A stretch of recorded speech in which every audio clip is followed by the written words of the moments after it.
अगं आयो, मी लग्न केलं ना तिच्या बरोबरच करणार, नाही तर लग्नच नाही करणार.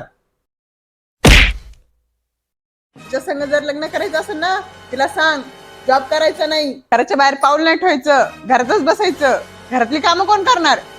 तिला सांगतो 2 लाखाचा जॉब सोड म्हणून, घरातच बस म्हणून.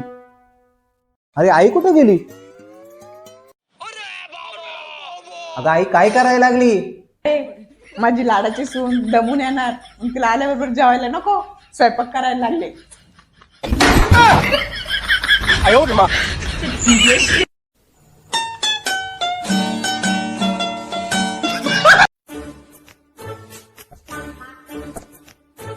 सुनबाई जरा फेरन लावली दे ग. अहो सासूबाई, हे का वय आहे का म्हातारपणात फेरम लवली लावायचं? उगाच काहीतरी करायचं आपलं. अगं भवाने, यमाय मानी करता अजून मी भारी दिसत आहे.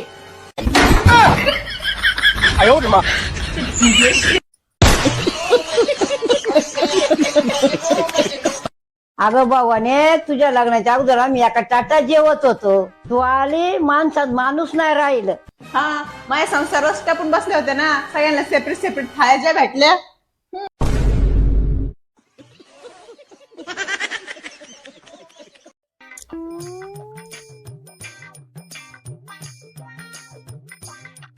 सासूबाई, ननंदबाई आल्या.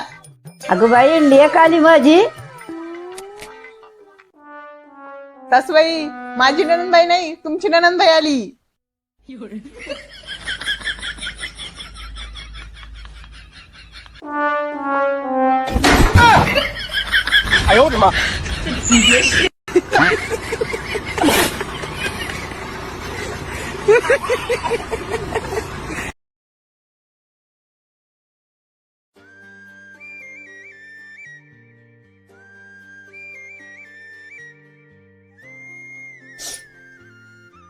अहो आई, मला खूप थकलेवाने होते, चक्कर पण येते आणि विकनेस पण वाटतोय.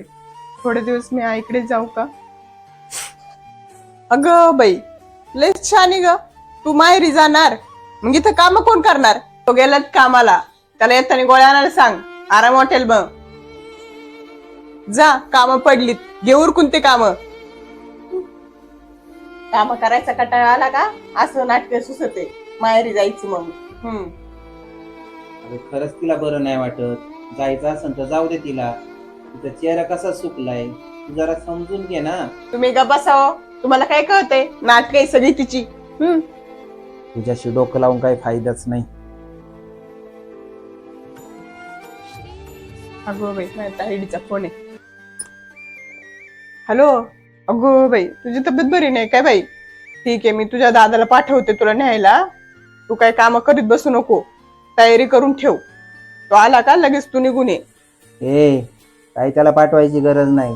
तिला काम करायचा कंटाळा आला का ती बरोबर माहेरी पळती. काही पाठवू नको त्याला. हो, काय पण काय बोलतो तुम्ही? माझ्या पुरीला बरं वाटत नाही म्हणूनच ती बोलते ना, काय ती नाटकं करते? तुझं आपलं बरं आहे ग. तुझ्या पोरीला बरं नाही वाटत तर लगेच पोराया पाठवायला लागली.